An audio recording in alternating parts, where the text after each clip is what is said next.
Welcome back to my channel, everybody. Now I have come up here to Westward Ho in Devon in the hopes of photographing a beautiful sunset this evening. Now, according to the weather forecast, we've got some high cloud around and it's looking pretty good for a sunset. So I've got all my fingers crossed at the moment. The sun's going to be setting in this direction and I've just scoped out my location where I want to get a photograph later. But I come up here the other day and I've never really noticed it before, and in this area which is behind me here is Northam Burrows, which is a country park, but it's also a nature reserve, and the amount of bird life that's around this area is incredible. So I'm going to have a quick look around here and try and capture some of it before we go for our sunset. Well, this is a very strange location. I mean, it's kind of like a nature reserve. There's a lot of sheep around here grazing, horses around here grazing, and it's a golf course. Look, this is an area where you tee off here. So it's very strange to have kind of like a mixture. I guess they don't need a groundsman here because they've got the sheep and the horses here to cut the grass for them.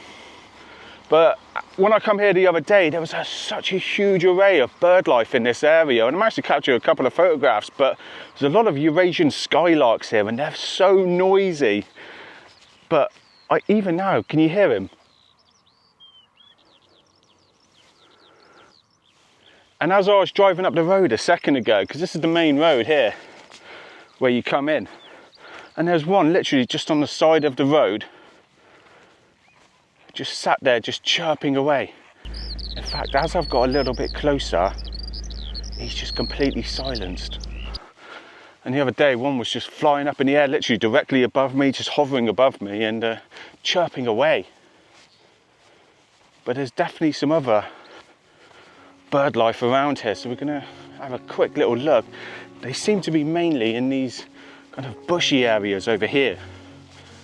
We've got to get a bit of a move on because that sun is setting fast.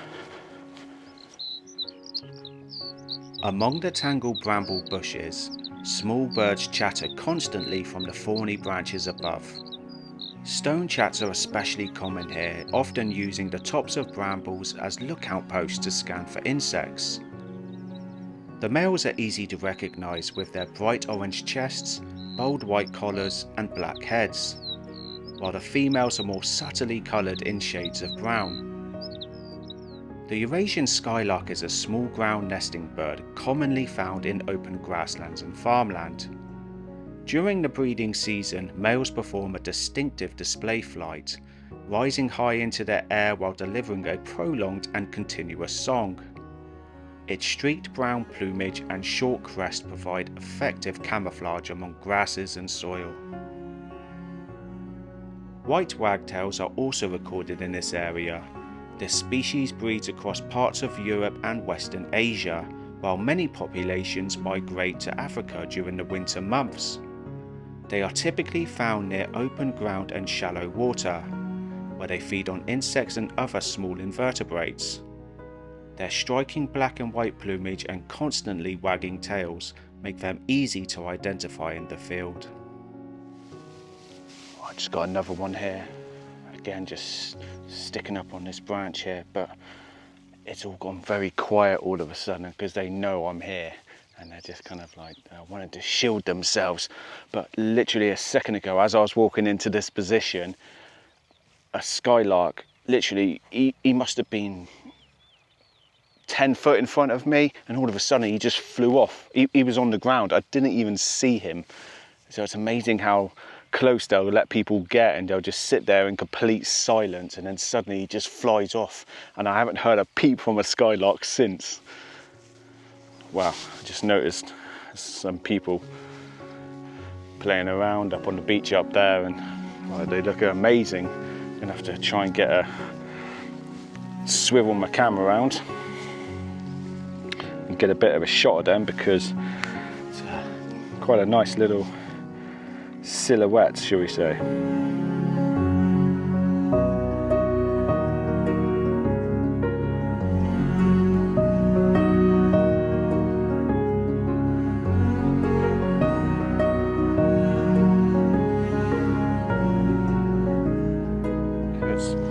we are running out of time. I need to get back to my car and get ready for this sunset, because I'm hopeful this is going to be a really good one.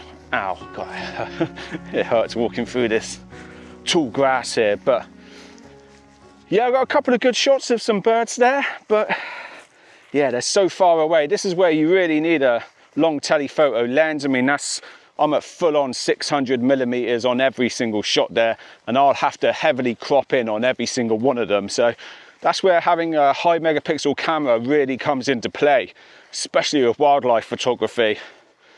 When I bought this 180 to 600 lens, I actually only had my Z6 at the time, and that's a 24 megapixel camera, and the autofocus isn't that great on it for wildlife.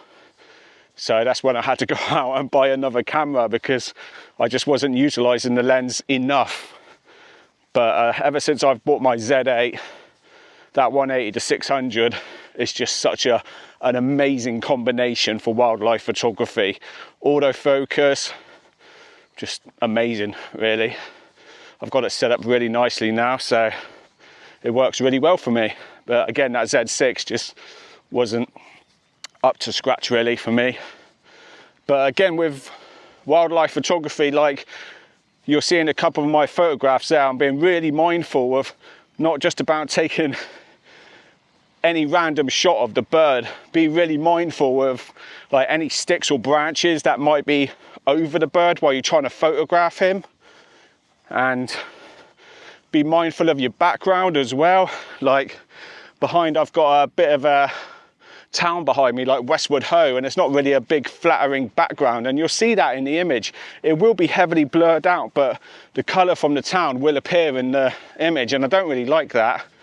So I like to have like a green background or a natural grass, or kind of like matches the environment of where the bird is, and it just makes it look a lot more natural, I think, to photograph, than having like a town in the background, which is a little bit less pleasing for me. Wow, there's a couple of people up here, and it's quite warm tonight as well, considering it's May, the 1st of May today. Probably shouldn't be telling you the date, because it just shows how slow I am at getting my videos out, unfortunately. But it takes so much time, especially with all the photo editing and all of that. So, you know, a busy man. But yes, we're here in good time. Right, let's get my wildlife lens packed away and get all set up. This will be a fantastic place to capture the sunset this evening. Been up here before. I've never had an amazing sunset up here, but this sky, if this catches colour tonight, we could be in for the memory books. Well, look at this composition I've got here. Look, I'm just using this ramp which leads you down into that beautiful sunset there, and look at the textures in this sky. When this sun dips below the horizon enough, it should catch the underside of these clouds, which should turn red, hopefully. So I'm just doing a couple of long exposures here. I'm at f11, 30 seconds, ISO 100 there, and I've got a 10-stop filter and a polarizer there. And that's my camera tripod setup, just kind of like leaning back into the ramp here. Come on, I mean, I've just got to take this in. What a view that is. I was almost half contemplating not bother coming up tonight, because I just wasn't confident enough that we would have a decent sunset, but so glad I did. I didn't think we were going to see the sun at all, in all honesty. I just kind of winging it in a way, and just had all fingers crossed that this sky would clear just about enough. But you also need a good tide here. I mean, any further out that tide, and I don't think this shot will work as well, because this is, I mean, I think we're about 2 hours off high tide now, and you can see where the tide was up here. But this tide will recede so far back here that it will completely clear this ramp, and I don't think that makes it a good shot when the tide's out. You really want the tide up here just so the foot of this ramp goes into the water. Otherwise, I don't think it quite makes the shot. I'm gonna have to go wider in a second. I'm only at 24 millimeters there. 24 millimeters there, and I don't think I'm quite wide enough because I want to get as much of this sky in as possible, because I'm really hoping it's going to catch in a minute, and the sun is just kind of like dipping below the clouds now. Just taking another quick shot at 24 millimeters. Might have to start experimenting in portraiture orientation very quickly as well. Almost forgot, at 14 millimeters, with the case filters, polarizer and 10 stopper on, you do get a bit of vignetting up in the top corners there at 14 millimeters. So you could crop that out in post-processing, so it's just something you've got to be mindful of. You always get kind of like these two little dark shadows in the corners here. So I've just gone into like 16 millimeters there, and that'll clear that and hopefully get it correct in shot. Just going to step forward a little bit because I want to switch up a composition here. But I've just put a 6-stop filter on there. Still got my polarizer on and 16 millimeters, but the sun's just slowly dipping down behind this horizon here now. There's a bit of a band of cloud just above the horizon, which the sun's going behind. You can see now, kind of like the tide has receded back past Stone Beach here. So this is not a full stone beach here. You can see where the line of stone here is, and the rest of this is sand, and this sea recedes all the way out. Quite a long way actually, but look how calm it is. The sun has very faintly just reappeared now, but again, no golden light.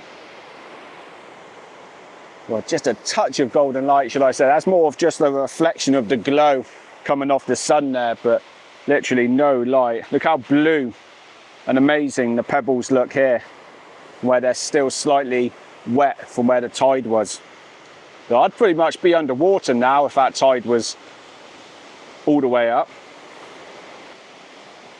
Yeah, well, that's our sun gone, and doesn't look like we're gonna get that beautiful color in this bit of sky here. Saying that, it's getting a lot pinker on the horizon over there, so just trying to find a nice little composition here, because as the sea's gone out, look, it's created these beautiful natural patterns in the sand here, which make for a nice leading line. But the key is not to get your footprints like I've done there in the sand, because you do not want that in your shot.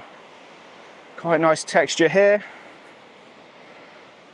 Oh, and these rocks are very slippery, dare I say. Go on, look at this sun getting redder on the horizon here. We need to move fast.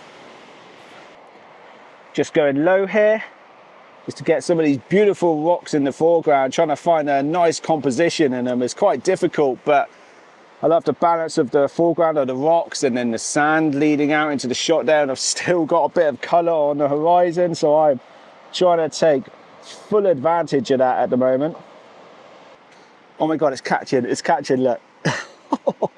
Oh yes, look at that. It's red. Come on. Let's get it. Look, I've got the reflection in here as well, in the sand. It's just touching red. It's getting redder and redder, as I say. Come on. Got a nice foreground. Look at these natural leading lines here going into my shot. There's people on the beach here. Look at this sky over here. Wow, look at this. Whoa. I'm so glad I had my 14mm on here. Gotta get this shot. There's people on the beach as well. If I could freeze them in the shot as well, just enough for them to stand still a bit, that'll make a nice shot as well, won't it? God, look at it on the back of my Osmo here. Look at the colours here, amazing. Wow. Still got my polarizer on there just to really try and help these colours pop. It's just lovely lovely textures here in the sand, and with the reflection, it's just carving out all sorts of beautiful shapes here. Look at this sky. Wow, it's just getting redder and redder. This fella's over here taking a shot, and he's doing me such a massive favour here. Come on, fella, stay still. I need you to stay still for me here.